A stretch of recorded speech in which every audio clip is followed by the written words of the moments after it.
trabalhei na Warner, trabalhei na EMI, trabalhei na BMG, na Sony, só não trabalhei na Universal. Eu trabalhava na maioria das vezes, como marketing manager, vice-presidente de marketing. Eu fazia marketing de artistas internacionais e, por um tempo, fiz também de artistas nacionais. E há quase 3 anos eu estou na parte de shows de artistas internacionais da XYZ Live. Eu sou a pessoa que a interface entre a empresa, o nosso escritório lá fora e as agências. Eu fiz algumas anotações aqui que eu acho interessante a gente, o próprio tema da nossa palestra. Tem lá umas perguntas, né? Por que o Brasil é um mercado interessante? É um país tropical? É o dinheiro? O que é? Eu acho assim, analisando friamente, a gente tem 3 momentos. A gente tem o primeiro momento onde realmente o Brasil atraía os artistas internacionais por ser um país tropical. Muito mais também por ser para a gente ter a tradição, junto com a Argentina, de ter plateias quentes, né? São shows memoráveis que os artistas fazem aqui. Eu acho que num segundo momento a gente começou a oferecer cachês bastante atrativos. O terceiro momento uniu esses 2 momentos, onde a gente tem a situação de um país tropical com plateias quentes e cachês bastante atrativos, e nós estamos em um outro momento onde,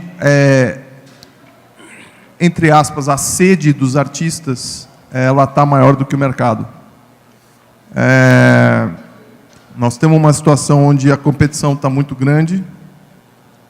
Nós tivemos em 2013, onde a oferta foi muito grande, a gente teve muitos artistas vindo ao Brasil. De qualquer tamanho, artista que se apresentou no Cine Joia, artista que se apresentou num Citibank, num Credit Card, num Espaço das Américas. E a gente vai chegar no momento, eu acho que 2014 é um momento onde o mercado deve retrair um pouquinho e se acomodar. E a gente precisa aprender a dizer mais não, né? Quando o artista vem pedindo aquele cachê que a conta não fecha, você saber o momento de você dar uma retroagida. Eu acho extremamente importante a gente ter um debate como esse, para poder discutir essas ideias. Queria falar um pouco dos artistas que a gente trouxe ao Brasil em 2012. A gente trouxe, entre outros, mas Bruno Mars, Florence and the Machine, Rox, Morrissey, Noel Gallagher, Maroon 5, Evanescence, Robert Plant, Kiss, Pulp, J-Lo, Kelly Clarkson, Cobra Starship, The Wanted, Big Time Rush, Demi Lovato, Yellow Card, McFly, Selena Gomez, Michael Bublé, Soulja, Tony Bennett. Já em 2013, fizemos The Cure, Elton John, Paramore, festival com Emblem Tree, Boyce Avenue, Beyoncé. Os artistas que fizeram shows no Rock in Rio e fizeram side shows, a maioria foi feito com a gente. Beyoncé, Matchbox 20, Bruce Springsteen, Alicia Keys, Alice in Chains, Iron Maiden e as bandas de abertura, que eram Slayer e Ghost, e os artistas que compuseram o cast do Monsters of Rock, dentre eles Aerosmith, Slipknot e outros. Foi um ano de muito trabalho, assim, a gente fez muito concentrado por causa do Rock in Rio, sei lá, 25 shows em 30, 40 dias, no mês de setembro e outubro. Foi desgastante. Eu não vejo a hora de ter férias. Então, queria passar a palavra aqui para o Paulo de volta e agradecer a presença de vocês. Acho que a gente pode continuar as apresentações na ordem. É legal que a gente também tem pessoas, representantes de outros países, que podem dar uma visão estrangeira do mercado brasileiro. Então, por favor, podem continuar as apresentações, falando um pouco sobre a carreira, o que exatamente vocês fazem. Okay. Hi, I'm Jeremy Charbonnel. I'll get off the headphone because someone is traducing in Portuguese what I'm saying. I used to be a manager for something like 10 years, and I founded Junzi Arts a year ago in order to develop a small number of artists internationally. We're working especially with artists that are crossing borders right now. Our main artist is Woodkid. You may not have heard of him, as he is coming to Brazil next March. We have 3 artists that are coming to Brazil in a period of those 3 months. The first one is Bosco Del Rey, who is arriving tomorrow to play here at 9, I think. We see our artistic offer as slightly different than the American or the UK one, because our artists are not taking for granted an international audience. We have to build it, because we don't have access to international mass medias as US artists could have in Brazil. We are a country which is quite similar to Brazil as the way public state is seeing music and arts in general, meaning that they subsidize it more than the average Occidental country does, meaning that we are able to get help to come here or in other countries. You guys can get help to have venues and make things happen thanks to the public help. So basically our experience with Brazil has been of market that seems to be growing constantly, and I mean that's the way we see it from Europe, like one of the last countries that are still in growth, because as you know Europe is stalling on economic right now.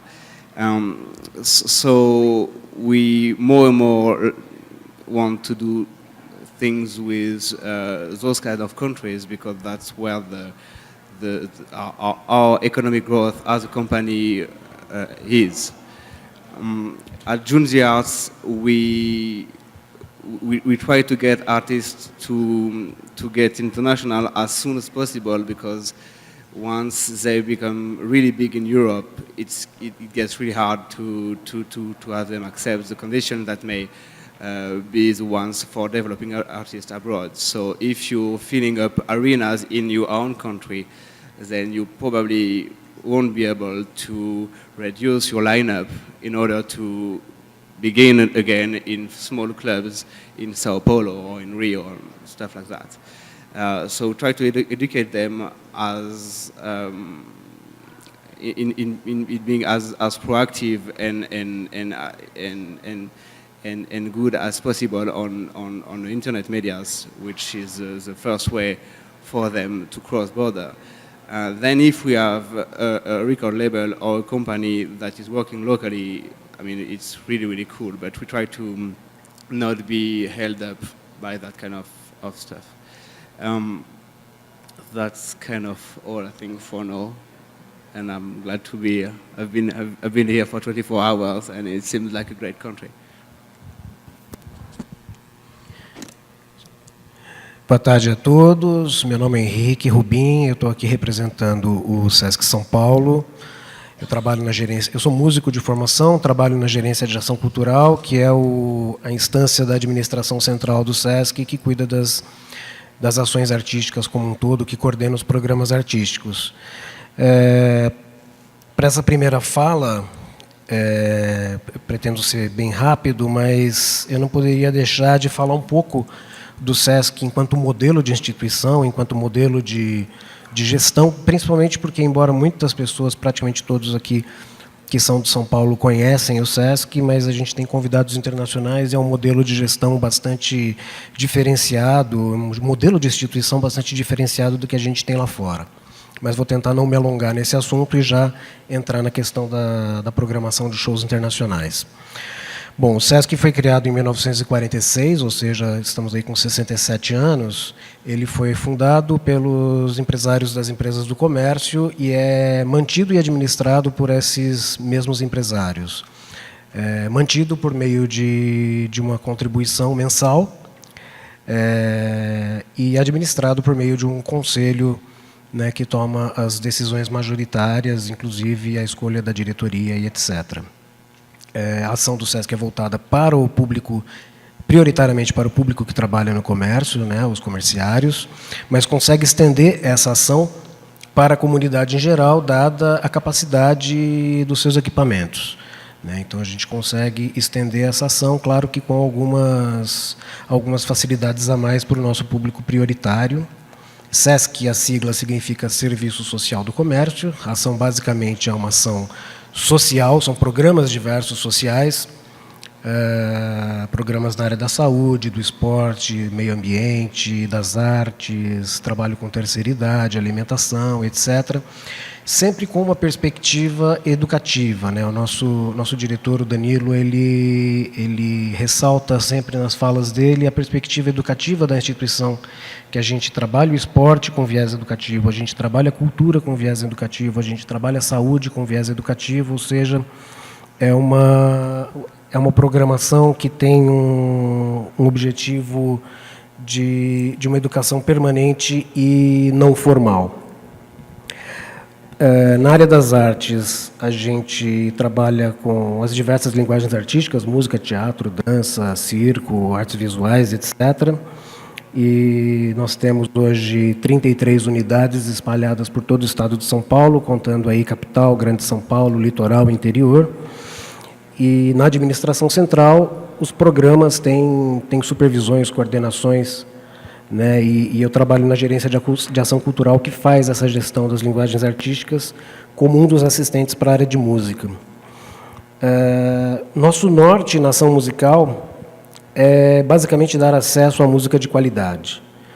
E esse acesso se dá por diferentes vias. Ele pode ser o acesso a algo que, se o SESC não trouxer, nenhuma outra instituição vai trazer, ou se o SESC não levar para o interior, por exemplo, nenhuma outra instituição vai levar. A gente promove acesso dando oportunidades para artistas que não estão dentro do mainstream, e a gente oferece acesso também com facilidades de ingressos mais acessíveis, ingressos mais baratos, visto que é uma instituição que não visa lucro com a venda de ingressos. Nossas ações em música basicamente são shows, concertos e atividades formativas, né, palestras, oficinas, workshops. E especificamente na área de shows, fazendo uma média aí entre 2000 até onde a gente está em 2013, e também como foi em 2012, chegamos aproximadamente nessas 33 unidades, 16 delas aqui na zona metropolitana, na região metropolitana de São Paulo, a aproximadamente 5.000 shows por ano, o que chega a atender um número de até 2 milhões de pessoas. Claro que esses shows são em portes absolutamente diferentes. A gente tem desde um voz e violão numa lanchonete até grandes shows de grande porte internacional.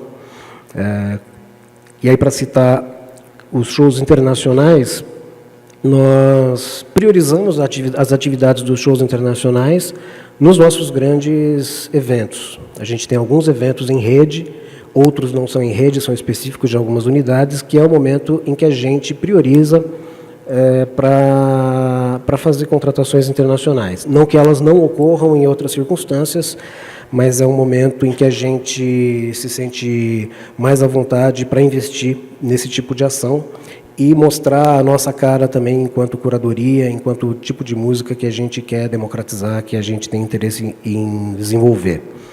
Alguns dos festivais a gente tem, e dos eventos, a gente tem a Mostra Sesc de Artes, que é um evento em todas as linguagens artísticas, que acontece bienalmente. 2013 não tivemos, vamos ter em 2014, provavelmente no mês de outubro. Anualmente, no mês de agosto, a gente tem os festivais Jazz na Fábrica e Jazz e Blues. São eventos voltados a essas linguagens. O Jazz na Fábrica acontece na capital, no Sesc Pompeia, e o Jazz e Blues acontece em 2013, aconteceu em 9 cidades do interior e Grande São Paulo, voltado para o jazz e para o blues. A gente tem o Festival Batuque, que inclusive acontece agora em dezembro no Sesc Santo André, que é um festival que começou como um festival de hip-hop, com o nome indie hip-hop, e hoje ele teve já de 3 anos para cá, ele teve sua ação ampliada para ser um festival voltado para a música negra, de origem negra, urbana, dançante, e as conexões dela com o hip-hop. Então, ela abrange a soul music, abrange o jazz, abrange o afrobeat, etc. A gente tem o Festival Música Nova, um festival com mais de 50 anos, criado pelo Gilberto Mendes, voltado à música contemporânea de concerto. E esse ano a gente teve uma parceria muito forte com a Prefeitura na virada cultural, sendo parceiro no palco Júlio Prestes. Dentre os artistas internacionais que nós trouxemos em 2013, vou falar alguns aqui, é impossível falar todos, que foi um volume excepcionalmente grande em 2013, mas a gente pode chamar a atenção. Bom, a gente tem Erykah Badu agora em dezembro no Festival Batuque, trouxemos do Mali Amadou Marian e Salif Keita, trouxemos diversos artistas da França, por exemplo, o Ibrahim Malouf, trompetista, trouxemos Lee Ranaldo, Dr. Lon Smith, Lee Fields. No Jazz na Fábrica trouxemos McCoy Tyner, Macy Gray, que também circulou pelo Sesc Jazz and Blues, Bootsy Collins, enfim, uma gama bem grande de artistas em diferentes vertentes.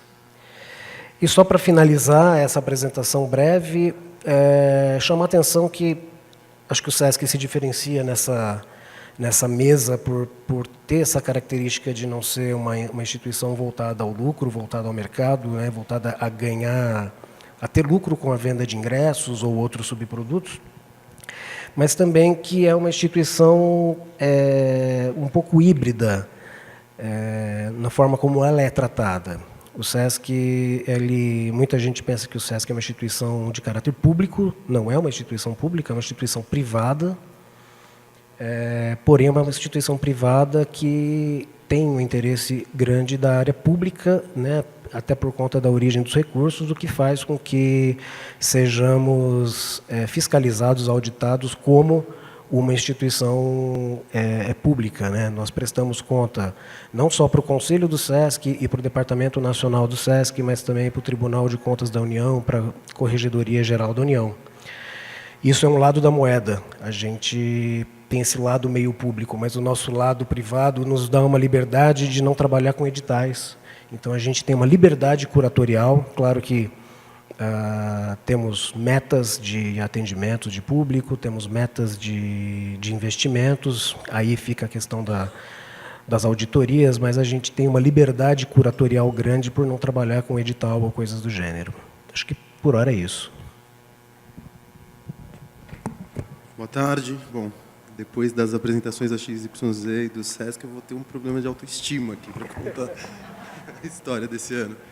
Em 2005 eu montei o Vegas, ali na região do que se chama hoje Baixo Augusta. Depois do Vegas eu montei o Z Carniceria e o Volt.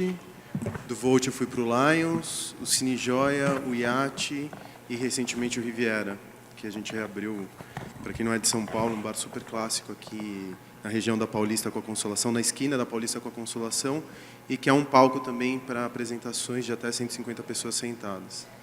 A gente divide a programação do Riviera de quarta até sábado. A gente passa pelo jazz contemporâneo, pelo jazz clássico, pela música experimental, por novos nomes da música, dessa nova cena paulistana que está despontando aqui, que muitos deles se apresentam também no Sesc. O Joia é um palco híbrido que recebe desde festas até 1.500 pessoas, passando também por atrações nacionais e atrações gringas. Os 2 primeiros anos de operação, a gente chegou agora no segundo ano, esses 2 anos foram bem profícuos, por assim dizer, porque a gente recebeu muita gente legal, passamos de Feist a Devendra, por Coco Rosie, indo para o Rapture. E é importante dizer que a gente nunca traz as atrações sozinhos. Assim, é muito difícil o Joia, por conta de ser uma empresa pequenininha, no final das contas, apesar da relevância, e até depois eu conto um pouquinho por que eu achei em um determinado momento da minha vida que o Joia se justificaria num cenário tão movediço e tão... E trabalhar com show business aqui em São Paulo é um negócio de gente grande. Você tem que ter uma tolerância a risco muito alta. Eu sei que os ingressos são caríssimos no final das contas para o bolso médio, e eles são caros por diversas razões que eu acho que a gente pode até abordar aqui nessa mesa, mas o investidor ou o pequeno empresário que traz um show até as pequenas produtoras foram poucas as pessoas que eu vi ganhando dinheiro no show business em 2012 e 2013. Pouquíssimas. A gente estava com um cenário, pelo menos o André, depois, como ele também trabalha na iniciativa privada, ele pode corroborar com essa minha visão ou não. A gente está com um cenário absolutamente recessivo, em 2013 pelo menos, empresas fechando no vermelho, ações caindo, operações sendo desmontadas, pequenos produtores investindo em shows e não conseguindo recuperar nem o dinheiro que eles colocaram no cachê da banda, casas de show que deveriam funcionar como casas de show funcionando também como lugares onde acontecem festas, porque no final das contas, se a gente fosse pagar no final do mês as contas só com show, a gente estaria absolutamente quebrado. Então, do lado do público, que vê um preço de ingresso a 180, 200, 400, 600 reais, às vezes, dependendo da atração, o empresário ou até a instituição privada que está trazendo aquele artista sempre sai como o vilão da jogada. A gente sempre tem a impressão que o empresário brasileiro é muito ganancioso. E em alguns casos porque o empresário brasileiro não necessariamente ele é ganancioso, mas muitas vezes ele tem uma visão um pouco imediatista. Então, tem que fazer dinheiro rápido porque tem conta para pagar no final do mês. Mas a verdade é que grande parte dos pequenos produtores, médios produtores, até as grandes produtoras, né? O André pode falar isso muito bem depois, pequenas casas de show estão operando no vermelho. O Joia, eu tenho sorte, a gente conseguiu equilibrar esse ano, foi um ano até que bom para a gente não teve lucro, mas também não teve prejuízo, mas meio que a gente teve essa operação equilibrada pelas festas, porque se não fosse por elas, realmente a gente teria sobrado. E aconteceu uma coisa muito... O Joia, ele apareceu numa... Eu também não sei quanto tempo, a gente pode falar? O Vegas, na verdade, quando ele apareceu, eu estou falando de uma coisa que é absolutamente pessoal, uma experiência minha e é fundamentada no empirismo. Eu não estou dizendo que é uma teoria, nada disso. Estou dizendo o que aconteceu comigo. Quando eu abri o Vegas ele tinha um pressuposto. A gente trouxe, sei lá, ao longo de 7 anos de Vegas, provavelmente a gente apresentou algo próximo do 1 milhar de gringos. A gente conseguiu, em 7 anos, apresentar pelo menos uns 1.000 gringos, assim, contando com a programação. Eu me lembro que, em determinados meses, ele nunca teve uma programação internacional tão forte quanto o The Edge, mas eu me lembro que, em alguns meses, no Vegas, a gente conseguia trazer 15 a 20 gringos, pagando do próprio bolso. Algumas vezes com colaborações com o Birô francês, outras vezes como palco para um side show de um festival, mas a gente conseguia ter uma programação de gringos bem expressiva. E eu me lembro que, quando a gente abriu o Vegas, a minha primeira preocupação era com a música. A gente tinha que fazer uma programação muito forte, porque o clube, de uma determinada forma, ele mantava os amantes de um determinado gênero musical. Então, as pessoas iam para o clube por causa da música que estava tocando, por causa do DJ que estava se apresentando, por causa do line-up, e não porque... quem ia naquela determinada noite, quem ia frequentar aquela palavra que eu odeio, mas é que eu vou usar aqui, cena, ele não tinha a função de um clube social como veio a ser o Lions muitos anos depois. Quando o Vegas abriu, não existia, por exemplo, o Orkut estava começando a entrar no Brasil, não era uma coisa muito expressiva, a gente não tinha rede social formatada como a gente tem hoje. Então, o que aconteceu? O Vegas, para estourar, ele foi de boca em boca e demorou uns 6 meses para acontecer. Eu fiquei 6 meses operando com 50% da minha capacidade. Corta, 3 anos depois eu abro o Lions já com 300 pessoas na minha porta. E com cada vez menos preocupação de trazer gringo. Eu comecei a trazer gringo para o Vegas e comecei a levar prejuízo atrás de prejuízo. Eu pagava... depois a gente vai falar um pouquinho aqui sobre os cachês também. Um gringo, quando vem para o Brasil, ele perde uma semana de trabalho. Se a gente não consegue amarrar 3 ou 4 shows para eles, fica muito difícil ele topar vir para cá, porque ele está perdendo um dia para vir, uma semana aqui, um dia para voltar. Então a gente está comprando, na verdade, quase 10 dias, né, de uma turnê do cara. Isso justifica o preço das apresentações serem mais altos do que em qualquer outro país. Então, no final das contas, a gente tentava trazer gringos para cá, levantava o preço do ingresso, sei lá, 5 ou 10 reais, não para ter lucro em cima do gringo, mas que esse diferencial de preço de ingresso apenas justificasse o pagamento do cachê, dos custos de passagem e tudo mais do cara. E, no final das contas, não adiantava de porcaria nenhuma, porque à noite faturava a mesma coisa, as pessoas, às vezes, tinham preguiça de pagar... Tinham preguiça não, mas não queriam pagar 5 ou 10 reais a mais que a gente colocava no cachê. E, no final das contas, trazer um gringo, eu olhava ali no final da planilha do Excel, eu percebi que eu tinha acabado de tomar um prejuízo. E, mesmo assim, eu continuei insistindo por alguns anos na história do gringo. O Lions, por outro lado, ele deve ter recebido, ao longo de 3 anos... Olha, se recebeu 10 gringos, foi muito. Não justificava mais. Quer dizer, não é que a operação precisa ser absolutamente lucrativa, mas manter um clube ou manter uma estrutura, um palco, é caríssimo. O custo fixo é pesado. Então, no final das contas, eu comecei a perceber, com essa história do Vegas para o Lions, que o clube deixou de ser um clube voltado, ou os clubes, tá? Deixaram de ser clubes que eram eminentemente calcados na sua programação e começaram a ser extensões de rede social. As pessoas começaram a frequentar o clube muito mais por quem tinha confirmado no evento, ou acho que isso acontece até hoje, quem confirmou o evento, quem cutucou quem, que vai naquela noite, e não estão muito se preocupando com a programação musical que está... E isso eu falo com uma puta de uma dor, porque eu sou da velha guarda, eu sou da geração 90, então... programação, para mim, sempre justificou eu sair à noite. Então, acho que teve essa mudança de cultura, e, mais uma vez, eu não estou fazendo um juízo de valor. Eu não estou dizendo que hoje, porque no meu tempo... Hoje é simplesmente diferente de como era há 5 anos atrás. Quem não acompanhou essa mudança, começou a naufragar. O Joia veio, então, um pouco em cima dessa justificativa, porque eu comecei a perceber, bom, eu, que sou uma cria dos anos 70... Nos anos 80, eu gostava de 10 bandas e eu tinha, sei lá, todos os álbuns das 10 bandas que eu tinha. Então, o meu share of ear era pequeno, quer dizer, eu não atomizava muito a minha audição. Eu gostava de 10 ou 15 bandas, conhecia todos os álbuns, toda a carreira dessas 10 ou 15 bandas, e essas mesmas bandas enchiam um Morumbi quando elas vinham, ou enchiam um Pacaembu, como eu já vi vários shows no Pacaembu. Eu acho que com o passar dos anos... Acho, não, tenho certeza, e também com a digitalização de tudo, não vou entrar muito nesse campo, mas o que acontece hoje, que bandas que para mim são emblemáticas, sei lá, uma banda que representa o espírito da primeira década do ano 2000, a LCD Sound System, que para mim cristaliza uma estética da primeira década dos anos 2000. Chegou o 3º álbum. Quem trouxe o LCD Sound System na primeira década do ano 2000, e eu tive muito envolvido, eu tive muito próximo da banda, quem trouxe a banda para São Paulo levou prejuízo na certa.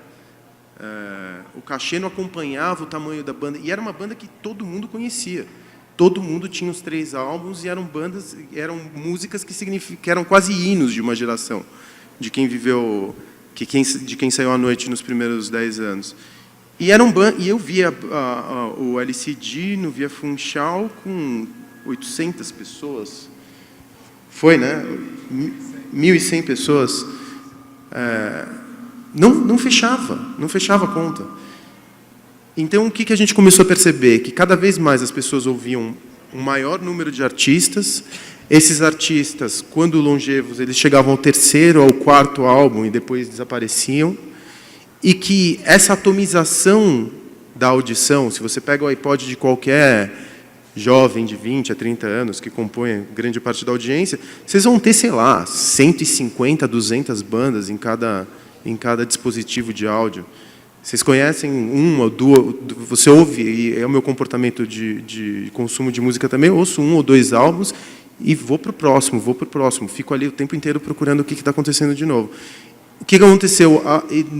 Quando eu me dei conta disso, eu falei, eu acho que a gente precisa, aqui em São Paulo, de um palco que represente essa nova maneira de consumir música.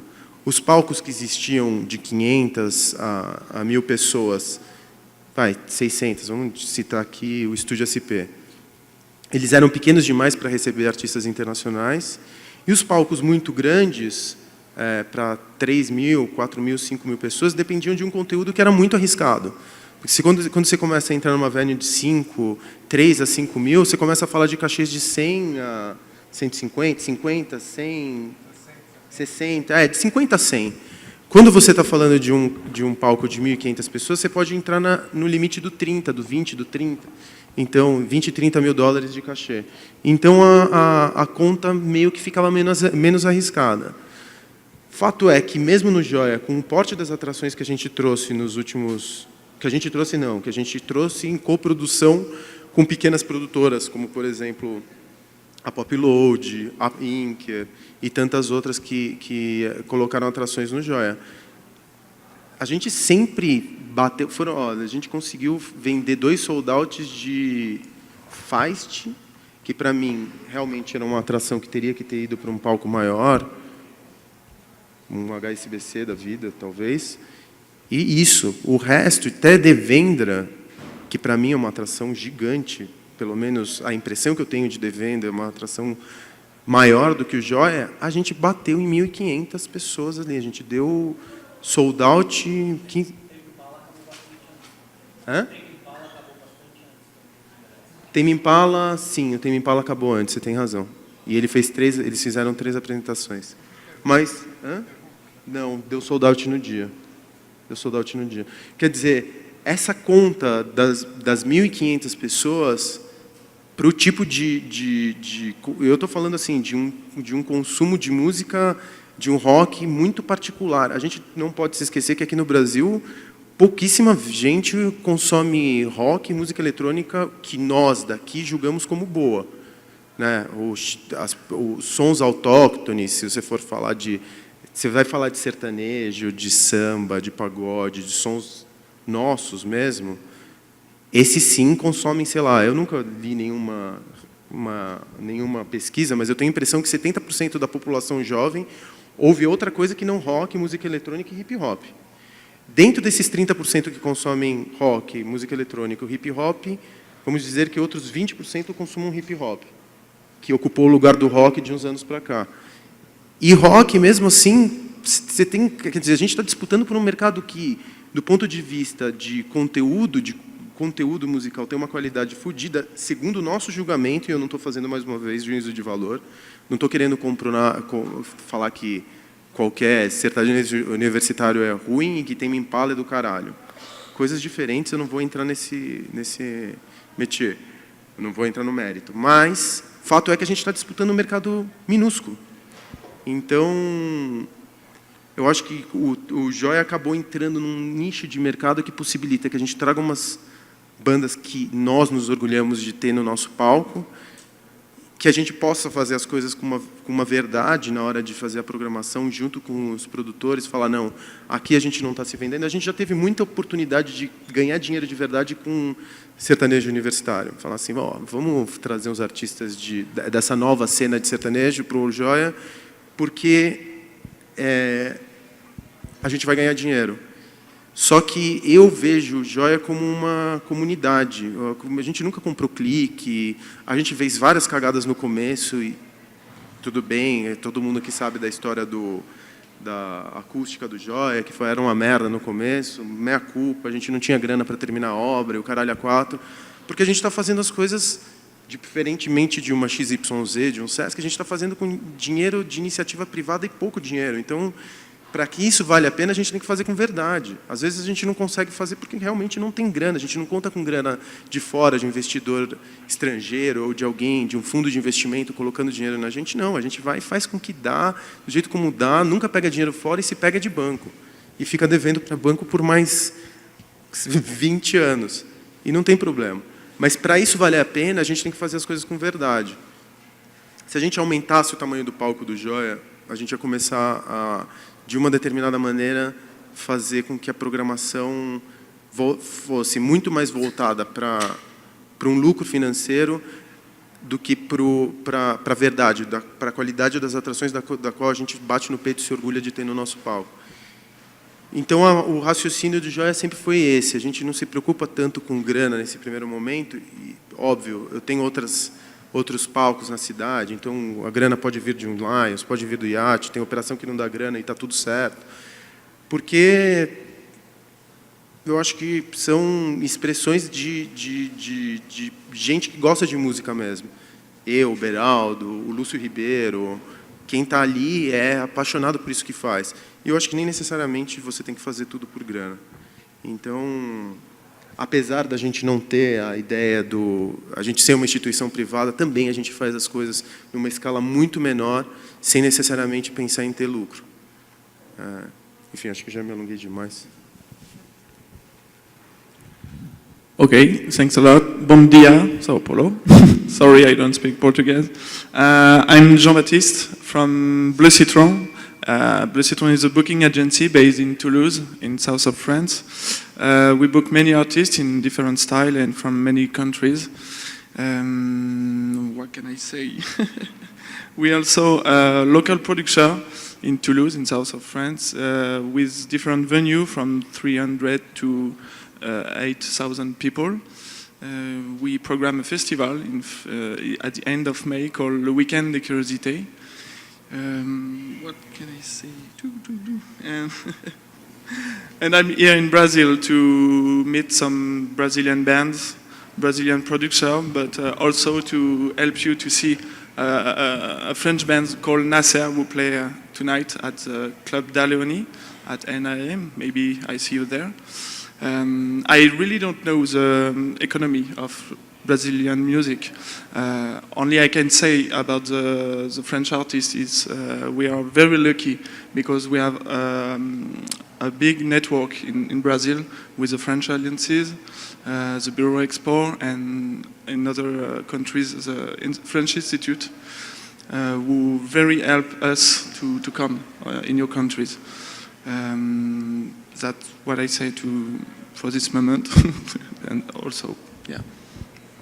Eu acho que a ideia geral nas apresentações foi, então, que o mercado está, de certa forma, num período de retração, o que é curioso para o momento histórico do Brasil. Assim, durante muito tempo se falou que a proximidade desses grandes eventos como a Copa do Mundo ou as Olimpíadas seria um atrativo para esse tipo de evento. E parece que isso acabou não sendo verdade. Eu queria que vocês falassem um pouco sobre isso. O que causa exatamente essa retração do mercado? Se é falta de público, se são os preços? E por que esses grandes eventos que deveriam ajudar a agitar a cultura no Brasil não estão necessariamente ajudando? Eu acho que, primeiramente, o fato da gente ter uma Copa do Mundo faz com que o dinheiro dos anunciantes seja canalizado para eventos que vão estar associados ou coligados ou parte das fanfests ou o que quer que seja. Então, de uma certa forma, é ruim porque o bolo é menor, né? O valor de dinheiro de patrocínio vai estar reduzido ano que vem. Por outro lado, você tem os artistas que já começaram a ligar para a gente quer ir assistir a Copa do Mundo e fazer uma turnê logo colado, ou no finzinho ou no começo. Aí você você, enquanto promotor, você fala, ok, então vamos dar uma olhada no preço dos hotéis durante a Copa do Mundo. Cara, você manter um cara aqui por uma semana durante a Copa do Mundo é um disparate. Ainda mais assim, o cara quer ficar no Rio de Janeiro. Né? Rio de Janeiro hoje está falando de diária de hotel de 700, 800 reais, como a gente vai comprar pão na padaria. Então, esses são dois fatores que nós temos. O dólar ontem bateu 2,39. Então, para o mercado de shows internacional, nós estamos numa situação bastante complicada, né? A única boa notícia que a gente pode ter, se é que é uma boa notícia, é que sempre a gente jogou um jogo de olhos fechados. Você abre uma bilheteria, você não sabe quanto você vai ter de meia entrada. Possivelmente a gente vai ter aprovação disso agora em fevereiro, e vai estar restrito a 40% do que você vai disponibilizar de ingressos para meia entrada. Então você vai conseguir saber, né, na capacidade do venue que você vai fazer o show, quanto você vai ter de meia entrada. Sabe uma coisa que eu queria te perguntar? Desculpa, André. A gente estava falando do preço dos ingressos aqui no Brasil serem caros, e você citou na tua fala anterior sobre o escalonamento do preço dos cachês dos artistas nacionais. Como você está nesse mercado, e eu estou te perguntando isso como audiência mesmo, como você está no mercado há mais tempo que eu, me conta um pouco do histórico. Por que você acha que os preços começaram a galgar até chegar no ponto onde um ingresso tem que custar 400 pilas? São dois fatores.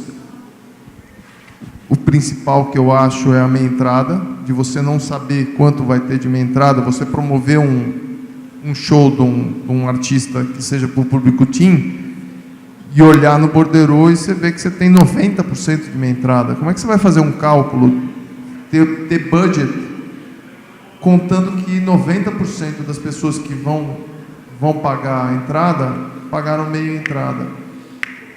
Então, aí no próximo evento, onde você vai fazer conta para ver quanto você vai pagar de cachê e quanto você vai cobrar de ingresso, você vai usar aqueles parâmetros. Então, isso já é ruim.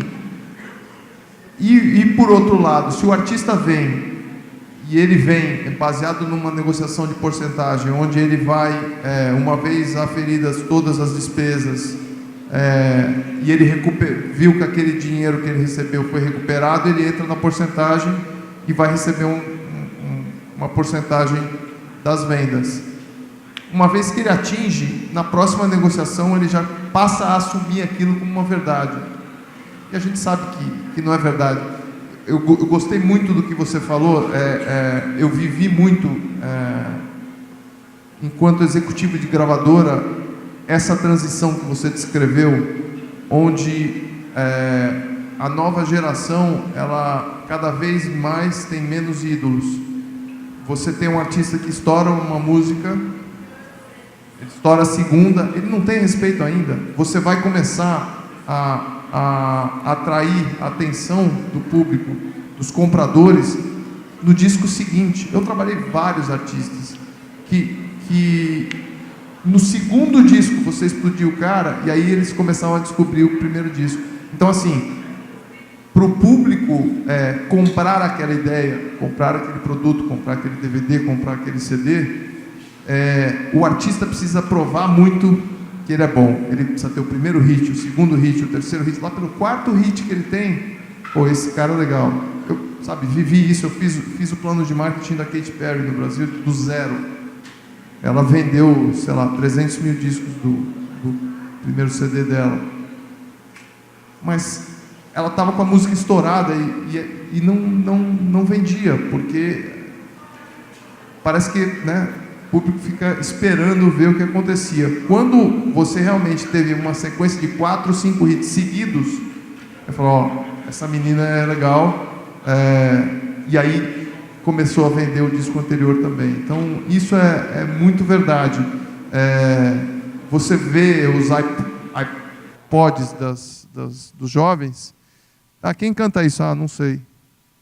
Mas como chama essa música? Aí, o nome da música sabe.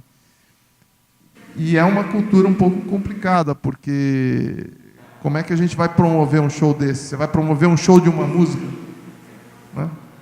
Difícil. Vou contar assim, quando a gente recebe, como que funciona, como que você traz um gringo aqui para o Brasil? Você está no mailing list de um monte de agência, as agências ficam te mandando, olha, não sei, tal pessoa vai entrar em turnê, vai para a América do Sul, a gente está aceitando ofertas. Aí, o que faz com que o preço, às vezes, fique mais caro do artista é que esse preço nunca é fechado, né, André? A gente está aceitando oferta. E o terceiro item é esse, que aí começa a competição. O cara está contactando ele, está me contactando. E às vezes eu ligo para o Facundo, ou ligo para o Marcelo e falo, que tamanho você acha que tem esse artista? E aí a gente começa a entrar naquele cenário. Pô, você tem a gente tinha até pouco tempo atrás, de 3 anos para cá, a gente teve 3 grandes players aqui no Brasil. XYZ, Time for Flan, Gel. Né? Guardada... E a Plan Music também. A Plan Music também. Um pouco menor, mas tudo bem. 4 grandes players. E aí, eu estou falando assim, né, dentro de um mercado de médio para grande ou grande. O cara vai e manda uma oferta. A gente não fala porque também seria meio cartelização, né? Como eu estou fora, sou peixe miúdo, eu pego ofertas muito menores. E aí você fala, porra, determinado artista está recebendo oferta. Você fala, porra, quanto que eu posso oferecer? Eu não sei, vamos procurar um parâmetro. E você não tem, para você conseguir buscar um artista gringo, é pior do que jogar runas.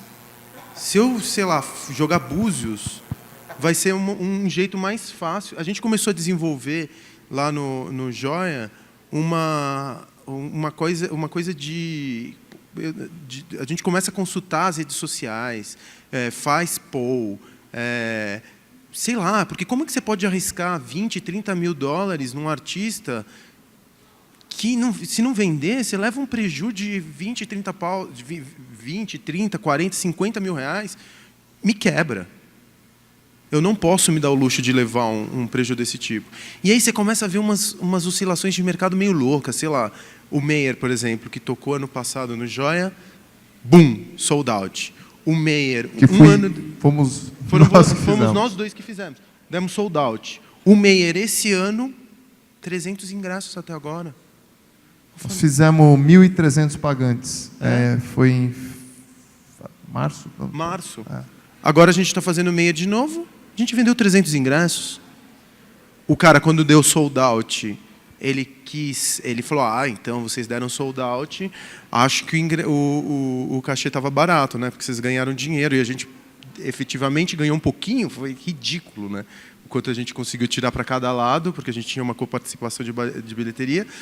Esse ano o cara pediu um cachê maior, porque a gente tinha dado sold out, e a gente vendeu 300. Então o que eu afirmei, a sede do artista... Tá certo. Tá o cara ele vê o negócio dele passado e ele passa a adotar aquilo como uma verdade. E eu não estou falando também que, tadinho do empresariado, que não consegue. A gente tem que começar a ser criativo também, porque se você, o modelo de palco hoje não é muito diferente do modelo de um cinema. No Cinemark. Cinemark não ganha dinheiro vendendo ticket, ele ganha dinheiro vendendo pipoca e bomboniere. Né? A gente também tem que ganhar dinheiro com o quê? Com taxa de conveniência e breja, porque a conta não fecha. Se você for pensar no ticket, muitas vezes, a taxa de conveniência, que é uma coisa que todo mundo odeia, porra, taxa de conveniência, legal. Se não fosse pela taxa de conveniência, todo mundo, estou mostrando a carta na manga, né? Mas a taxa de conveniência é um dos fatores que fazem com que o lugar não leve uma bomba. Então, de todos, olha, o único show que a gente ganhou grana esse ano, por incrível que pareça, foi Coco Rose. Coco Rose, que a gente vendeu... Que também, eu fiz uma coprodução das Coco Rose há uns 5 anos atrás, 2 shows em São Paulo, na The Week. Na época... eu acho que eu perdi uns 40 mil reais. Quando me ofereceram Coco Rose de novo, eu já estava com um trauma, puta que eu pariu, eu não vou fazer essa banda nunca mais. Mas estava ali, então ofereceram 6 mil dólares. Eu falei, 6 mil dólares, vamos arriscar. Sold out. como que você explica? Não explica. Você se sente até... mais ou menos isso. Você se sente frágil, porque a não ser que você esteja lidando com um artista de maior porte, enfim, que já tem 10 ou 20 anos de carreira, que tem uma carreira sólida, e aí sim você consegue prever quando, e mesmo assim você não consegue prever em qual venue ele vai dar sold out. Quando você está lidando com esses novos artistas, gente que você nunca ouviu falar, porque é impossível também se ouvir falar de tudo, dá sold out, e gente que você acha, puta, esse aqui a gente vai nadar de braçada, vende 300 ingressos. Então... Só somando uma coisa à sua pergunta inicial, da questão dos grandes eventos esportivos, né? Quando o Brasil se candidatou para a Olimpíada e para a Copa do Mundo, o Brasil estava em lua de mel com a economia. E depois disso, quando a gente chega nesse momento, a gente demorou muito para sentir o baque da crise europeia, da crise internacional. Quando a gente chega agora no momento que a crise, né, bateu na nossa cintura, a água bateu na nossa cintura, as medidas estão sendo tomadas. O juro lentamente vem subindo, e isso barra o investimento. Então, o pessoal já está investindo menos, sendo que já tem muita gente investindo em infraestrutura, já tem muito anunciante investindo nos grandes eventos. E o dólar alto leva os cachês lá em cima. E só colocar mais um ponto aqui, que a gente acabou nem comentando, na medida que o dólar flutua, é justamente em cima dessa despesa do cachê, que é a despesa dolarizada, que vai todo o visto de trabalho, que vai todo a OMB, que vai todo o sindicato, uma avalanche de impostos, que assim, quando você olha o valor do FII na primeira linha e você olha o valor total na última linha, você não acredita como que aquilo se desenvolve. E é sobretudo por conta dessa enxurrada de impostos que estão vinculados ao dolarizado, né? Justamente as despesas dolarizadas. Sendo mais específico, você tem uma bilheteria lá de, sei lá, 100 mil reais, você vai ter 10% para o ECAD. Se você tiver uma boa negociação e tiver um número razoável de shows por ano e for uma casa de shows, você cai para 5%, mas lá da cabeça. Então, 100 mil reais, 10%. O dinheiro. Depois você tem PIS, COFINS, taxa de cartão de crédito. As variáveis, elas estão em torno de ISS. ISS. OMB e sindicato. OMB, que vai, SATED. As variáveis em torno de mais de 20%, 21%, 22%, grosso modo. Eu queria aproveitar para abrir para as perguntas. Eu acho que o pessoal tem bastante dúvida sobre esse funcionamento. Alguma pergunta?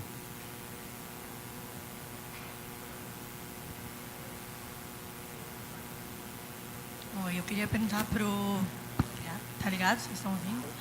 Pro André e pro Facundo, mesmo eles sendo de tamanhos diferentes, e a XYZ sendo parte do grupo ABC, enfim, eu conheço bem os dois mercados, tentei fazer inclusive algumas coisas com o Joia e de bandas que a gente julga legais e que a gente acha que dá para fazer e às vezes não dá, mesmo envolvendo 4 produtores de 4 cidades, porque não é só o FII, as passagens são caras, os internacionais vêm 12 pessoas, todos de primeira classe, enfim, a conta fica muito alta, assim.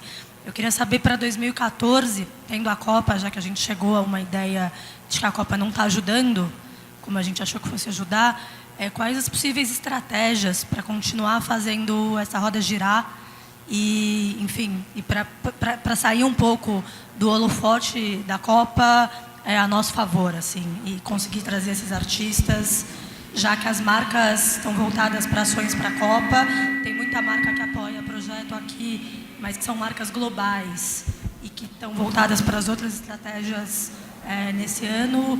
O que vocês estão pensando, enfim, para ficar aí de pé, mesmo estando dentro do grupo?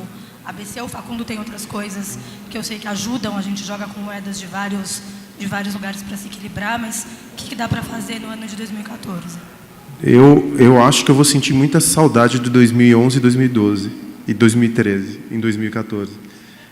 Eu vou ficar saudosista em 2014, porque eu acho que vai ser... Primeiro, muitos shows não fecham sem o patrocínio. O patrocínio compõe, dentro borderô, dentro do negócio em si, ele representa uma boa parcela da viabilidade de um show ou não.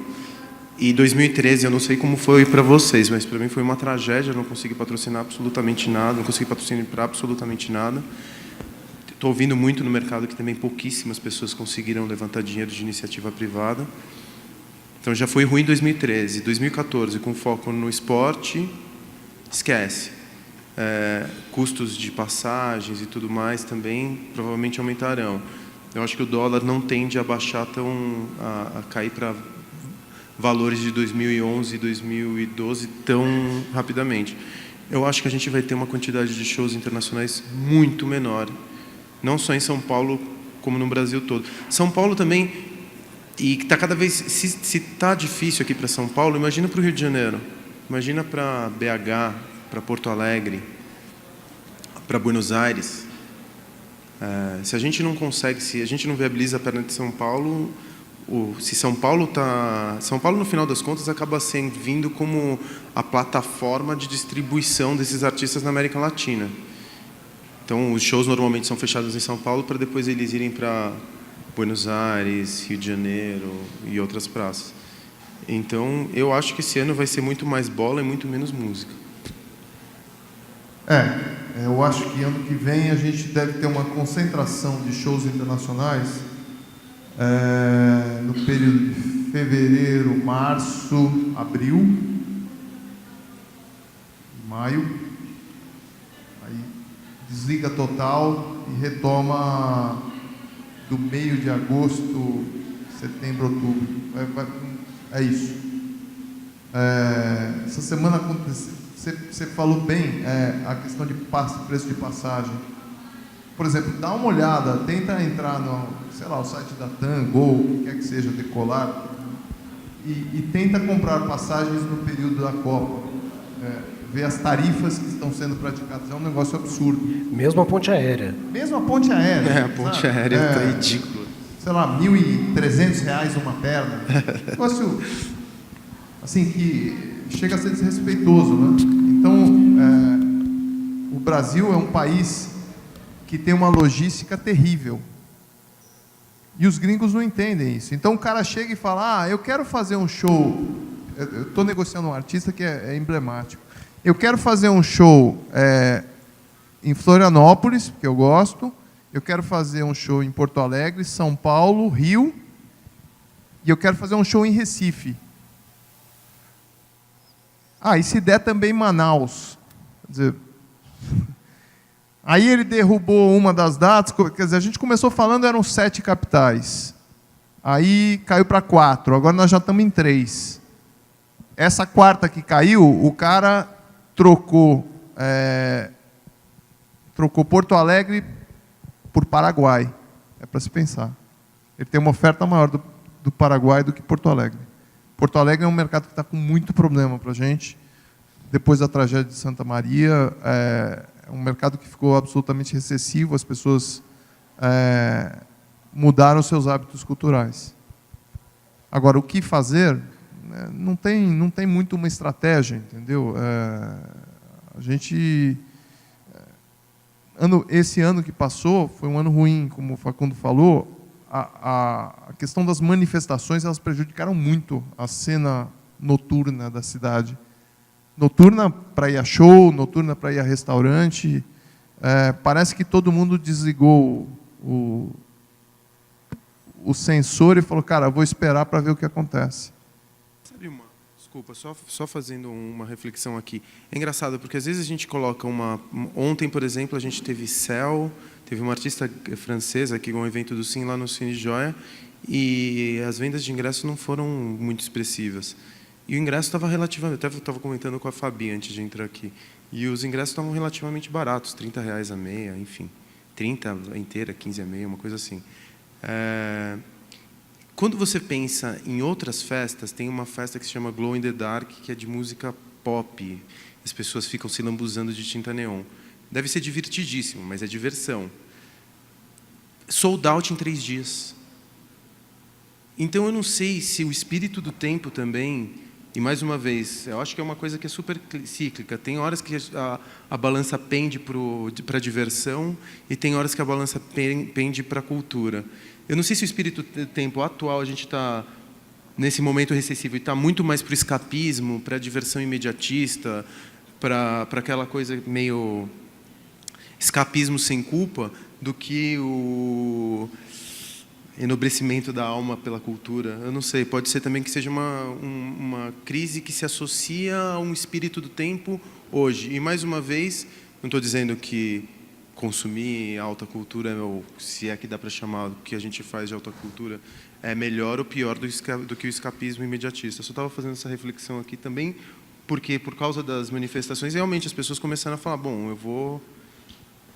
principalmente a classe média e a classe média alta que acaba consumindo entretenimento aqui no Brasil, que infelizmente não é para todo mundo, ficou com medo de sair, né? Antes de voltar para as perguntas, eu queria só voltar um pouquinho à questão dos cachês.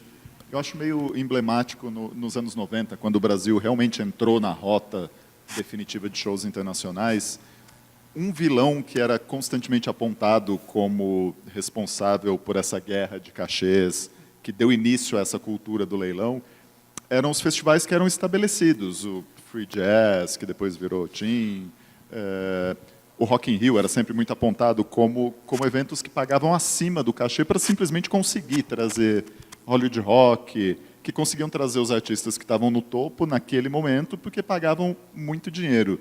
Isso ainda é um elemento, os festivais que existem hoje ainda são prejudiciais para o mercado, porque, por exemplo, o Lollapalooza nos Estados Unidos é famoso por limitar a sua área. Quem toca no Lollapalooza não pode tocar durante 6 meses num raio de cento não sei quantos quilômetros. Então, isso no Brasil ainda é pesado? E para os nossos amigos estrangeiros também, houve algum momento na experiência de vocês em que o Brasil parecia esse lugar rico, onde se ganha muito dinheiro, onde você pode levar o seu artista para tocar e que se paga muito acima da média?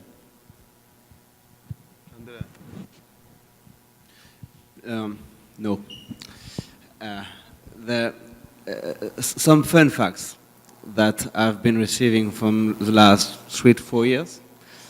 In Sambath, that small island in the Caribbean, the people in restaurants and hotels used to see a lot of Russian people, because like from the late 90s to the early 90s, a lot of billionaires were from Russia. And all of a sudden, 3 or 4 years ago, I'm going there. My father-in-law lives there. And they're all saying, hey, Brazil is happening. Like, I don't know where they're coming from, all those billionaire Brazilians buying boats and houses. So that's one fact. Same goes from French Riviera, when Russians tend to give place to Brazilian people. So in Europe, we see that huge country apparently making huge money, putting out growth rates that we used to see on China or those kind of places where they don't have the same level of democracy and you know, that you have here. So it's like, okay, something's happening here that's not happening anymore in Europe. I think that what you're referring to may have happened at some point from US-based band, because when you tend to grow a middle-class population that tend to have a lot of money to go to concerts, they tend to concentrate on worldwide stars. And I'm guessing we have 3 worldwide stars in France right now, which is David Guetta, Daft Punk, and let's say from your side of the world, Manu Chao maybe. I work with these 3 artists. And yeah, I'm sure. From zero. Yeah, I'm sure you did, but like from France, we tend not to consider them as French artists anymore. They're more. I mean, David Guetta is not based in France anymore, and so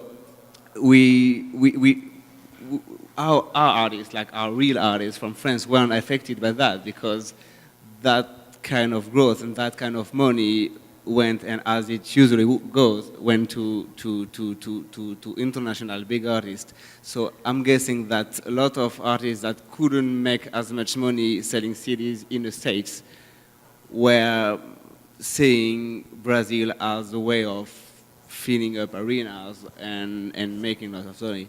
But I mean, we don't have that experience from France.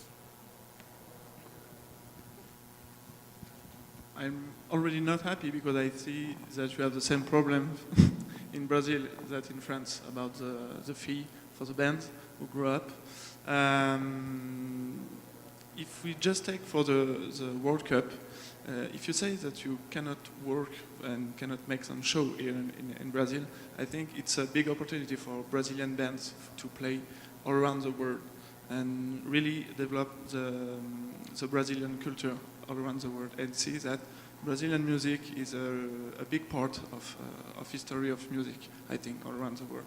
So maybe it's not good for you because you cannot organize show, but I think for the Brazilian music it's really important that there is this opportunity for the World Cup and after the Olympic Games for the Brazilian band to come in Europe or in Asia. I think it's really important for them. Vou tentar responder a sua pergunta referente aos festivais. Quanto que os festivais prejudicavam a questão dos cachês? Sinceramente, sou uma pessoa muito prática, objetiva e sincera. Eu acho que o último festival que estava prejudicando a questão dos cachês, ele não existe mais. Que era o SWU, que estava pagando cachês realmente muito acima da média. Eu acho, infelizmente, que ele não existe mais. Mas eles tinham uma política de expansão. Enquanto o Rock in Rio está na 4ª, 5ª edição e tem 25, 28 anos de história, ou seja, hoje o artista já quer fazer o Rock in Rio. O Rock in Rio já está numa posição que ele tem um cachê limite, um teto. Que ele pode chegar para no último caso, Beyoncé, Metallica, falar, esse aqui é o meu limite. Para um David Guetta, esse aqui é o meu limite, eu vou pagar isso aqui. E o cara fala, eu quero fazer o seu festival. Os festivais que você citou, Free Jazz, Team Festival, realmente inflacionavam, mas eram festivais que tinham iniciativa privada aportando capital. Eles tinham um budget, quer dizer, enquanto a minha amiga Monique Gardenberg estava lá pagando mais caro ou pagando mais barato, ela estava dentro do budget que foi estabelecido. A gente sofria? Sofria, sabe? O Arctic Monkeys, que é uma banda que eu trabalhei na EMI, o cachê que eles receberam para vir fazer aqui o Brasil, hoje o cachê deles vai ser certamente 1/3 do que negociado. Então, o Lollapalooza que você citou, todos esses festivais eles têm esse ratio que a gente chama, que é a proteção. Ou seja, você não pode fazer shows durante tanto tempo, num raio de tantos quilômetros, eles continuam.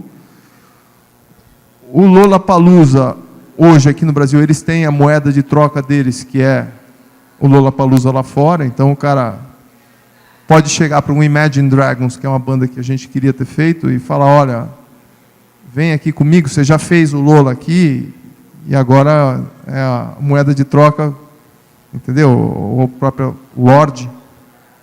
E eu acho legal ter o Lollapalooza para trazer esse tipo de artista para a gente. Eu acho até fundamental.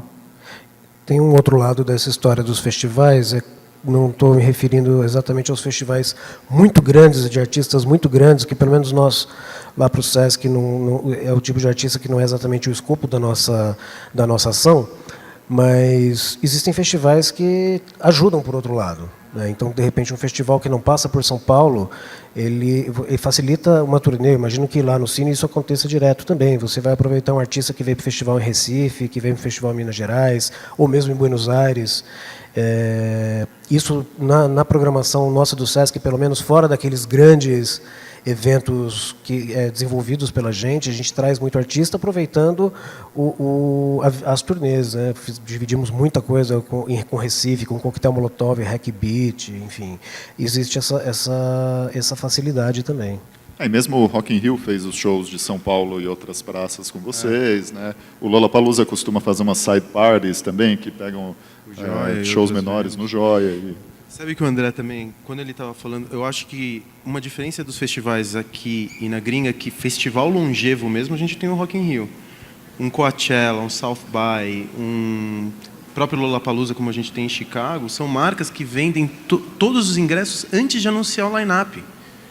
Coachella chegou num ponto em que ele é uma marca tão forte que eles abrem os ingressos, vendem tudo, depois anunciam o line-up. O Ultra também. O Ultra, por exemplo. Aqui em São Paulo e aqui no Brasil, um festival, quando ele inicia uma operação, ele vai lançar uma marca. Para você criar essa marca, você só vai conseguir criar uma marca se você tiver atrações fortes. E todos esses festivais, André, me corrige se eu estiver falando besteira, mas pelo que eu sei, eles são deficitários nos seus 3 primeiros anos. Então, os caras... O próprio Lollapalooza. O Lola. Todo mundo sabe que vai perder dinheiro nos 3 primeiros anos de operação. Por quê? Porque antes você precisa formar a marca. O Rock in Rio já está vendendo ingresso antes mesmo de anunciar. E da sold out antes de anunciar já, né? Ele já chegou nesse ponto. Como a gente teve muito festival que apareceu, desapareceu ao longo dos anos, eles não saíam da fase de investimento na marca do festival. E tinham que ficar entuchando dinheiro em programação.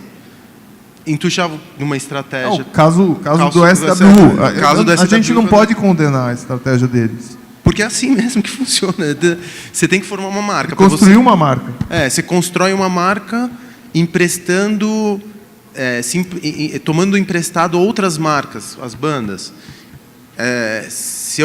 Às vezes eu me lembro que eu ouvi a história de dentro, a história do Foo Fighters, via Gel, via Lollapalooza primeira edição, que começou uma briga louca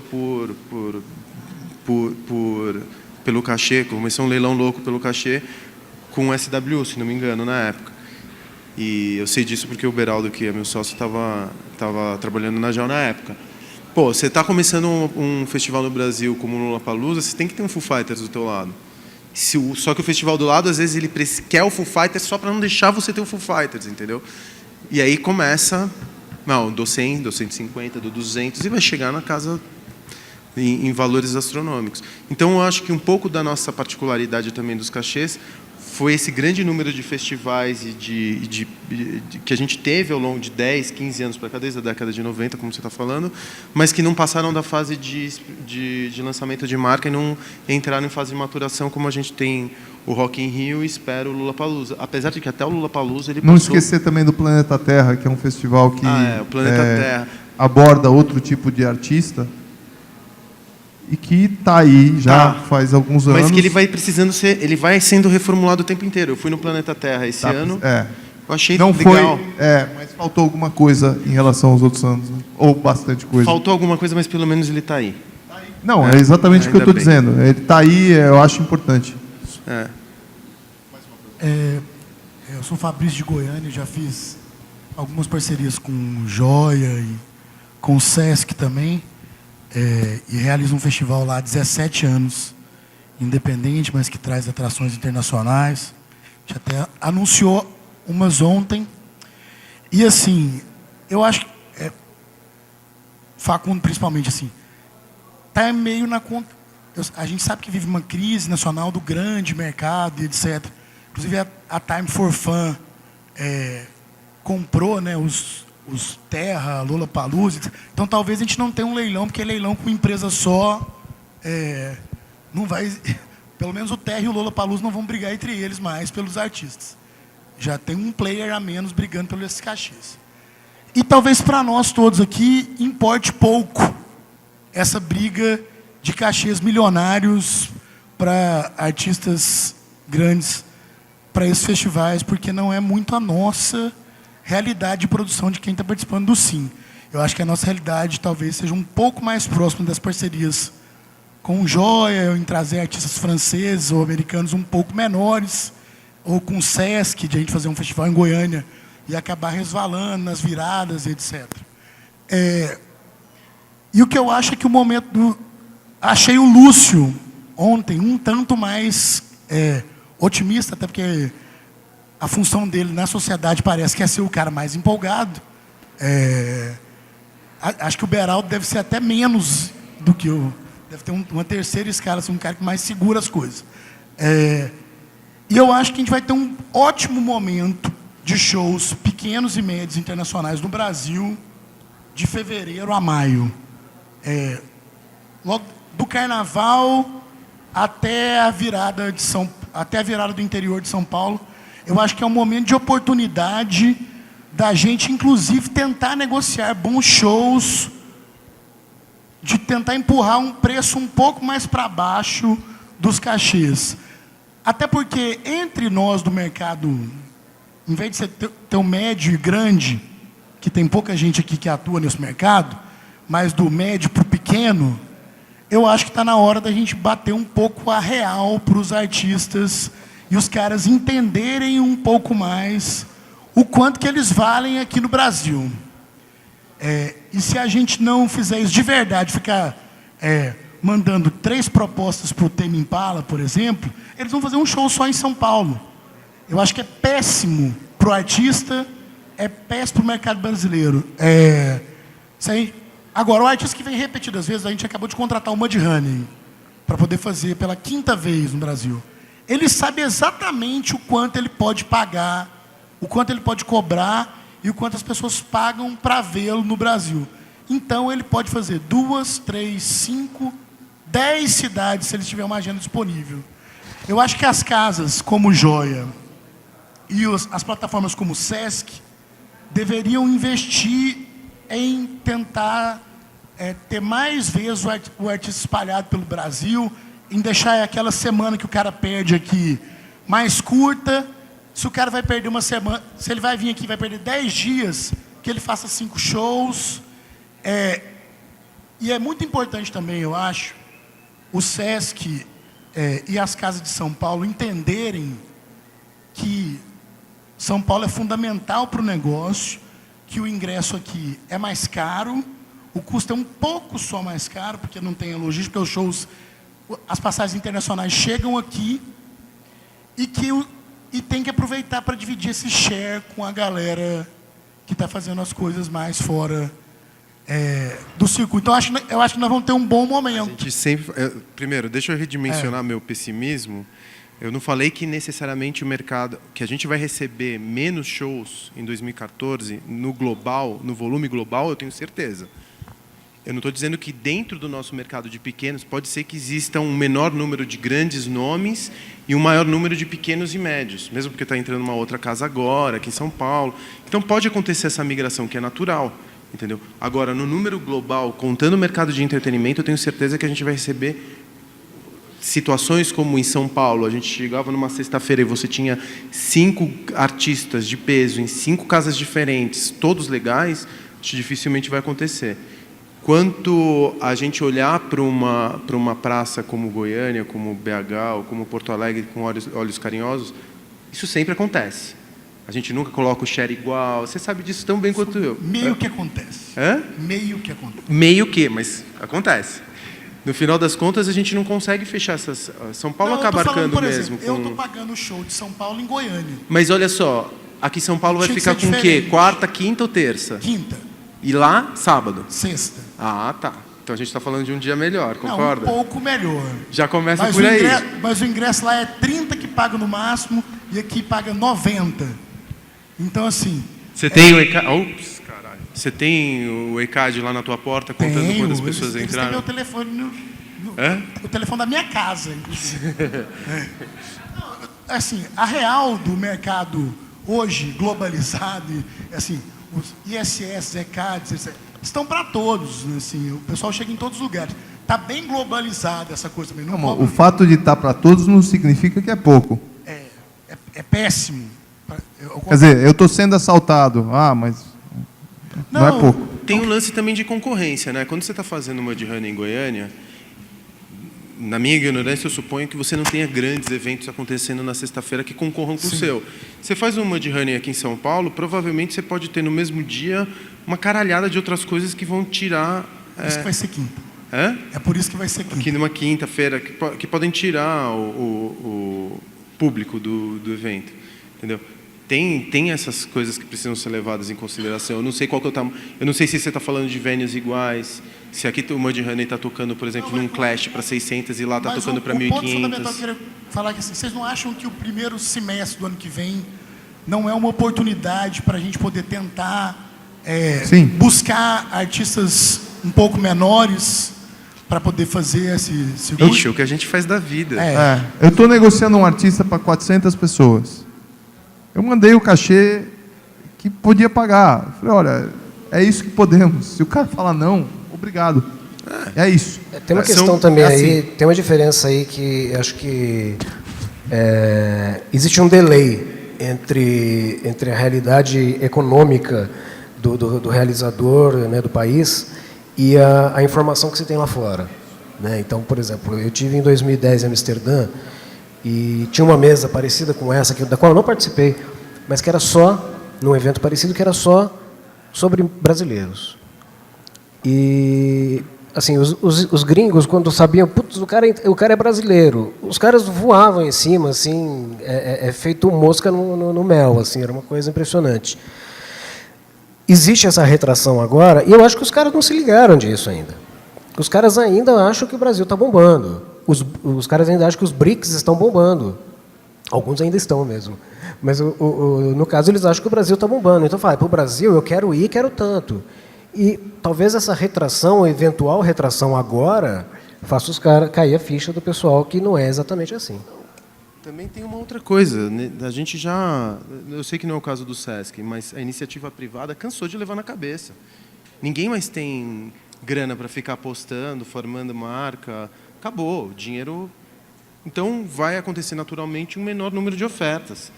E o número menor de ofertas... Bom, menor procura, né? Então, você vai ter... Acho que vai ser natural até um redimensionamento desses valores que a gente está falando. E 2014 é um ano com o Carnaval acontecendo em março, Copa do Mundo em junho e julho e 2 turnos de eleição em outubro. Então é um ano que vai sobrar pouca brecha para que esses eventos venham ficar em primeiro plano. Acho que realmente alguns eventos do calendário mais institucionalizados, como a Virada Cultural em São Paulo e alguns outros festivais, ainda vão conseguir marcar seu território, mas imagino que seja um ano sui generis nesse sentido, além da realidade econômica.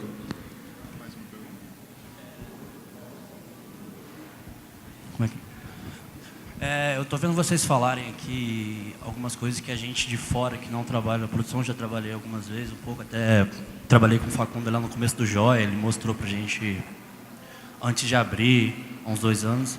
E eu estou vendo vocês falando de cachês e de ingressos, e ao mesmo tempo vocês dizendo que hoje em dia a gente não tem mais grandes artistas e é muito mais difícil ter artistas com grande público. Eu trabalho mais com música alternativa e mais na parte de jornalismo mesmo. E um exercício comum que a gente faz é pensar bandas que surgiram há menos de 20 anos que conseguem lotar estádios. Essas bandas a gente conta na mão. Tem o Coldplay, talvez, e o Muse na Europa, mas são pouquíssimas. O Muse não lota um estádio aqui no Brasil. Ainda. E eu estou vendo a gente falar no preço de ingresso e falar pouco em fatores adjacentes. Hoje as pessoas não fazem mais loucuras para ver os artistas.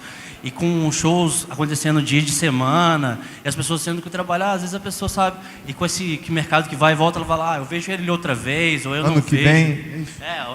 E eu queria saber o que vocês estão fazendo com essa parte, principalmente eu estou vendo os festivais acabando cedo para as pessoas voltarem de metrô. Eu queria perguntar especificamente para o Facundo, por que o Joia ainda acaba tão tarde os shows, e para vocês outros, o Sesc tem uma preocupação com isso, que não pode passar das 11 horas. Os festivais, a XYZ, eu também fui em alguns festivais, o Cure, alguns shows do Cure também acabou ali antes. Eu queria saber o que vocês estão fazendo nesse ponto e o Joia, porque ainda está um pouco atrás nisso. Posso começar eu? Acho que é cultural, né, no seu caso. Olha só, desde o começo, a gente está ao lado de 2 estações de metrô. Para mim, é uma coisa social fechar a porra do show antes da estação de metrô fechar. O que acontece? Quando reclama. É o metrô que fecha cedo, Eu na acompanho o verdade, né? Foursquare, eu leio as críticas nos blogs, eu sei o que está acontecendo. Mesma coisa, por que a porra do show não começa no horário marcado? A gente marca o show às 10 horas. Coloca o show às 10 horas, o show... A gente vai olhar para trás, 15 para as 10, tem 400 pessoas do lado de fora. Quem comanda o Joia, na verdade, é o hardware. Quem coloca o conteúdo é a produtora. E, muitas vezes, quem controla o horário do artista se apresentar é a produtora, não somos nós. O que a gente tem que garantir é a infraestrutura. Nem todo show que se apresenta no Joia, nem todo artista que se apresenta no Joia é do nosso controle de produção. Aí a gente fala para a produtora, vamos começar no horário? Ela fala, pô, mas tem 400 pessoas do lado de fora. Tudo bem, problema das pessoas que não se planejaram e não chegaram no horário. Por que a gente vai sacrificar quem é pontual contra... Mas as pessoas não conseguem ser pontuais nos dias de hoje em São Paulo porque a cidade colapsou. Então a gente coloca um show às 9h30 da noite, não tem uma alma lá dentro. A gente coloca, por quê? Porque você sai do teu trampo e vamos ser super claro. Eu estou falando de faixa, eu não estou falando de público que frequenta, que necessariamente vai usar o metrô como meio de transporte. Eu estou falando de classe média e média alta. Então eu concordo com você, a perspectiva do metrô é super importante. Quando a gente tem um show que justifique que o público vai de metrô, mas eu não ando de carro, eu uso de observação. A gente recebe 250 a 300 carros no nosso valet. É uma observação pura e simples. Eu posso te apresentar todas as planilhas. E, mais uma vez, eu sou o primeiro a querer falar, vamos colocar o show começando 9h30 para acabar às 10h30, 11h, para as pessoas poderem chegar na estação do metrô à meia-noite. A gente coloca às 9h30, vai ter 100 pessoas ali dentro. As pessoas não conseguem, tão cedo, chegar na Avenue. Entendeu? Quando a gente começa o show às 10h30, que a gente marca, vamos começar às 10h30, às vezes o artista quer comer mais um pedaço de pizza, às vezes ele foi jantar e chegou em cima da hora, às vezes o voo atrasou e o cara está passando o som às 6 horas da noite. Todos esses atrasos que acontecem não são necessariamente porque a gente está de braço cruzado e falando assim, aqui só tem Playboy, foda-se, vamos fechar o show 2 horas da manhã. Eu não tenho nenhum problema de falar que, pô, tudo bem, se as pessoas estão chegando às 10h30 da noite, eu até perco o bar, cara. Porque as pessoas normalmente já tomaram um drink em casa e chegam 10h30 da noite e não vão consumir uma cerveja nesse lugar. Para mim não é vantagem. A gente, em vários momentos, colocou show às 9h, às 9h30, às 10h, às 10h30, e percebia que depois, pior, quando as pessoas não conseguem entrar na venue porque ficaram do lado de fora, porque o show já começou, elas muitas vezes entraram no juizado de pequenas causas para pedir o dinheiro do ingresso de volta. Porque a gente começou o show na hora e elas não conseguiram ter acesso ao produto. Então, o fato da gente não acabar... E cada vez mais eu tento forçar. Vamos aproveitar o horário do metrô. Fato é que, sei lá, talvez... Isso varia muito dependendo da atração. Mas não é o público que frequenta o Joia. Grande parte do público que frequenta o Joia não está indo de metrô para lá. Porque a gente tem no Vale de 200... Não, a gente está indo super bem. A gente não está perdendo público. A gente está perdendo você, talvez, mas como público. Mas então, e no final das contas, cara, não é porque a gente é marrento, não é porque a gente é playboy, quer fazer que as pessoas andem de carro. Eu odeio carro. Eu uso transporte público, moto e bicicleta em São Paulo.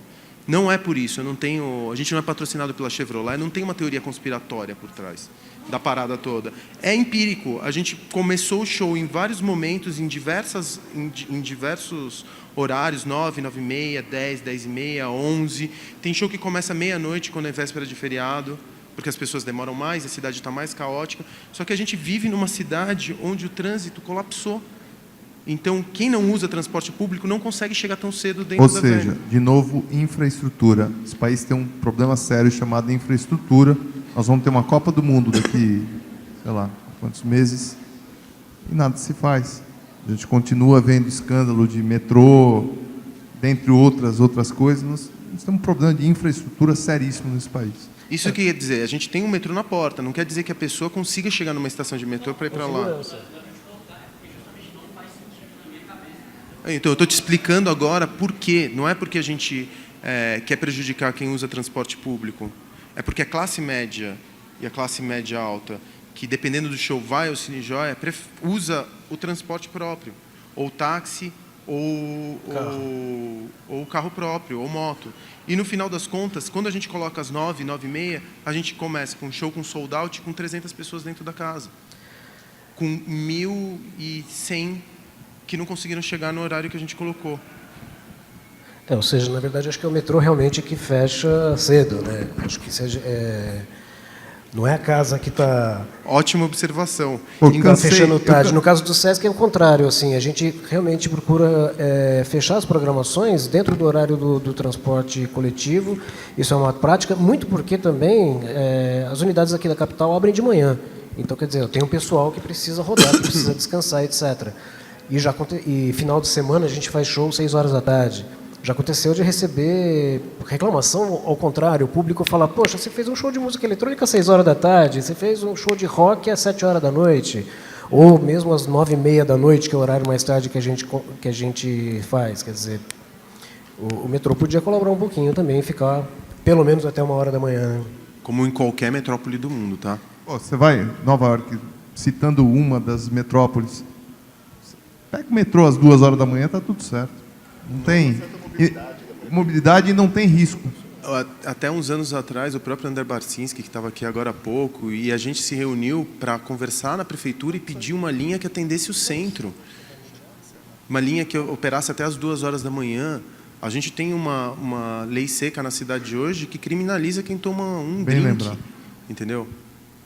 É lógico que eu quero que as pessoas usem transporte público, mas existe esse conflito entre uma cidade que não tem infraestrutura e que está colapsando do ponto de vista do trânsito, e um transporte público que fecha meia-noite. Você tem essa lei seca e ainda não tem lugar para estacionar, né? Que o pessoal continua indo de carro. Pessoal, a gente vai fazer a última pergunta, porque o nosso tempo está acabando, e depois as considerações finais, tá bom? Uma pergunta para o Facundo. Indo de contra o que o Fabrício falou sobre o valor do artista, em 2012, uma banda tocou no Cine Joia chamada Alex on Fire, que ela diminuiu o preço do ingresso. A própria banda entrou, não sei se isso foi fato, baixou o preço do ingresso. Como o Cine Joia encarou esse fato, se é que teve prejuízo, e como você viu a banda ficando bem com o fã e colocando em xeque a estrutura e a produtora? Olha, eu te garanto que não foi assim. Essa pode ter sido a conversa que chegou no ouvido da banda. Eu estou ali dentro, eu conheço o produtor, eu soube de toda a bagunça que aconteceu. Na hora do produtor, o que aconteceu foi que muitas bandas não entendem o meio ingresso. Os artistas não conseguem entender que somos obrigados a vender meias. Na época, o produtor, na hora de fazer a conta, ele fez uma conta com ingresso, contando 100% dos ingressos como vendidos em meia. E a banda descobriu que existiam ingressos que eram o dobro. Enfim, eu me lembro que foi um enrosco, mas aí foi um enrosco entre o produtor e a banda. E aí a banda, que tinha uma porcentagem grande de bilheteria, porque essas bandas que são maiores, elas têm um mínimo garantido e elas pedem uma porcentagem grande da bilheteria. Em algumas venues na gringa, a banda fica com 100% da bilheteria, a venue fica com bar e taxa de conveniência. Esse é o modelo de negócios lá fora. Por conta da briga da produtora com a banda, eles obrigaram o produtor a baixar os ingressos por conta dessa história da meia entrada, e a conversa que chegou para os fãs foi: não, a gente fez com que o ingresso caísse. Não foi assim. Não tem free lunch, não tem generosidade, nem por parte da banda, nem por parte da venue. A gente vive no mundo capitalista, não tem como... Não tem utopia, entendeu? Não, a gente abaixou o valor do ingresso para a banda por causa dos fãs. Não foi assim. Essa foi a história edulcorada que chegou ao ouvido das pessoas, mas é uma fábula. Às vezes é mais bonito. É linda a história, me comoveu quando eu ouvi também. Escorreu uma lagriminha, mas não Bom, acho que a gente pode começar as considerações finais, então. Começar pela ordem de novo. Bom, queria agradecer a presença de todos aí, o convite da Semana Internacional da Música. Eu espero que tenha sido interessante para vocês e a gente se vê por aí em algum show. Thank you for having us, and hope to meet you guys somewhere this afternoon. Eu também acho que não tem mais nada a acrescentar. Queria agradecer o convite, queria, em nome do SESC, né, e queria parabenizar a organização da SIM por esse evento bacana, e vamos tentar prestigiar ainda a programação que acontece até o final de semana. Eu acho que eu já falei mais do que eu deveria. Vou ficar na minha. I would like to thank you, Fabi, from Inca Agencia, to bring me here. Thank you to Bruno Boulet from Bro Export, and thank you to Fernando from the Mama Festival in Paris. And see you at the Daleoni Club tonight to see Nasser, a French electro rock band. Okay, and thank you to you. Bye. Bom, obrigado a todos vocês pela presença, obrigado à organização, os participantes aqui do painel, e que todos continuem frequentando os shows e movimentando essa economia. Até mais.